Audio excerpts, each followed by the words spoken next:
As a kid, I was always involved in reading about military history. I was fascinated with it. And my father had collected military miniatures, and he was just like too young for World War II, so he was fascinated with the whole aspect of, sort of reading about history. I'm Scott Taylor, former soldier.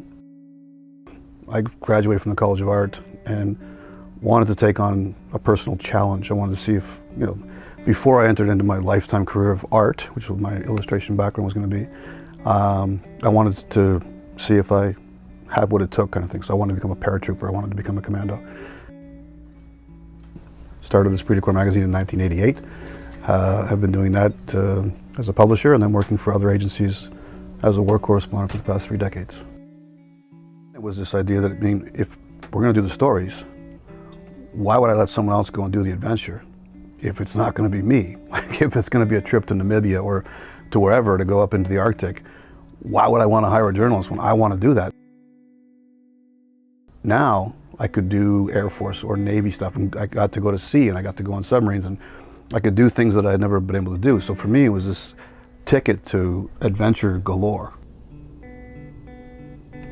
As a soldier, we always had a field message pad, which I use to keep track of everything from contacts in the field, people who were there, to the day-to-day sort of diary, initial diary that we've got, that we put together.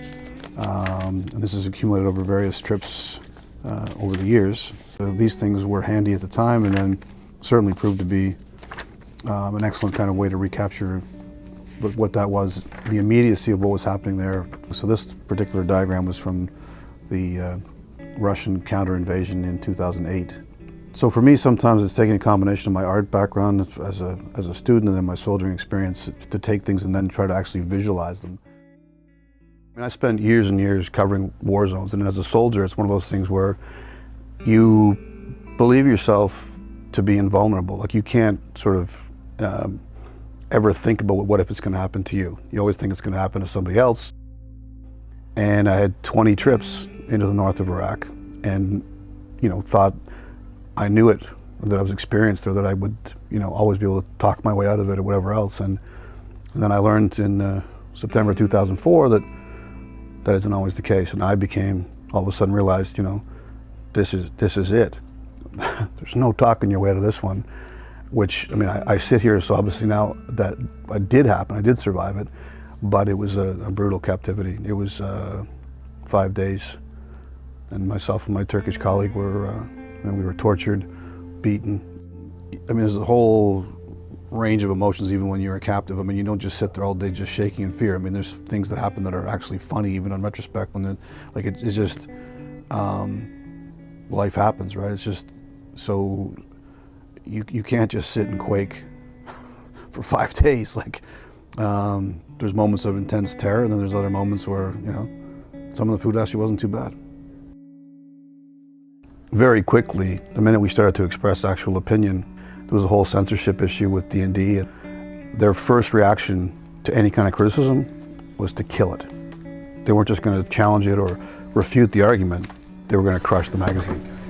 It started what went on for probably more than a decade of us. It became, at one point, a very, very vicious fight between us and the senior brass, where we were targeting corruption. And that's something which, in retrospect, it was one hell of a fight. They practically bankrupted us for a long, long stretch. But we accomplished a lot. We stayed the course. The culture changed, and so has the relationship between us and the senior brass. Never would have foreseen it being what it is 30 years later. Starting the magazine, it wasn't about a journalism kind of quest, but this sort of got pushed upon us. Like, even what was originally adventure stories about the military became stories about corruption, which we didn't even know existed, but we ended up leading the fight. I never would have thought, I never ever looked at a career making films or writing books, or I guess subsequently being a magazine publisher. I was an illustrator by training, and probably one day when all this is over, I'll go back to painting landscapes or something. But for now, we got at least another good decade.